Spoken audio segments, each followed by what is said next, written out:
We have breaking news live on the Damage Report. Apparently, there is stuff going on with the Trump gag orders, but it's not the imposition of one in the classified documents case. It's the partial lifting of it in the hush money case. This is breaking just in the last few minutes.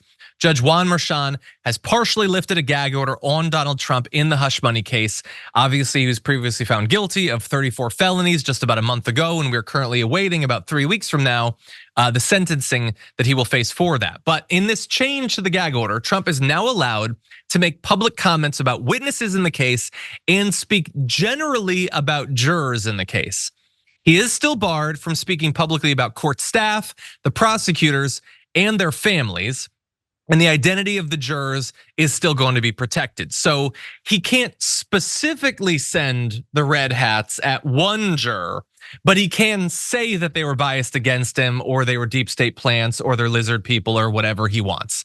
He can also talk about the witnesses, which means that probably right now he is sending out a True Social post about Michael Cohen and about Stormy Daniels and all that, and God knows who else. So some of it is still there. I guess those with the least ability to protect themselves, but the threats against like a Michael Cohen and a Stormy Daniels are still significant, and they had been protected for the most part over these last few months. That now is gone. So I know that you're just hearing this, Adrian, but what do you make of this development?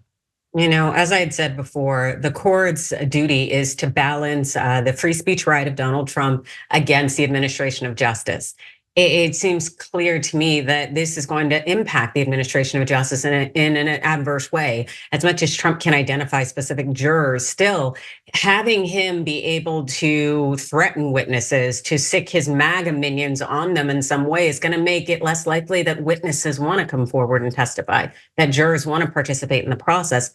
I think it's harmful to the administration of justice. As much as Judge Merchan seems to have been very fair and balanced over the course of this, I just don't know necessarily if this is the best ruling given Trump's antics, and also given that he is going to be on the national stage once again on Thursday.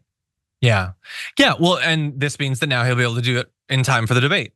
Yep. So this development is here, so he can go off about how Stormy Daniels is a horse face and she's doing election interference or whatever. Look, I am worried about the possibility that this could result in violence against one of these people. So on that level, I don't like this development. But I also think that Donald Trump is, as always, his own worst enemy. And I think him being freed up to say all the crazy conspiratorial stuff that he likes to say, when it happens in a debate, I don't think that in the past 2 elections that has helped him. I don't think that wins over independents. I think it's gonna make him look insane. And so I'm not mad about that. I'm sure right wingers are like popping champagne that he can try to inspire stochastic terrorism against Michael Cohen or whatever. But at least in terms of how it's gonna affect the election, the debate, I should say, I'm not too worried about that. I just think it's on a third level, my God, do they jump through hoops to protect him in ways that other people would not be protected? Why is it so crucial that he be allowed to once again say the same conspiratorial stuff about these people that has nothing to do with the case? He'll say that Stormy Daniels is a liar.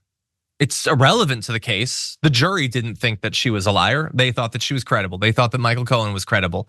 You could have presented an actual defense. You were incapable or unwilling to do that. You certainly didn't testify when you had the chance.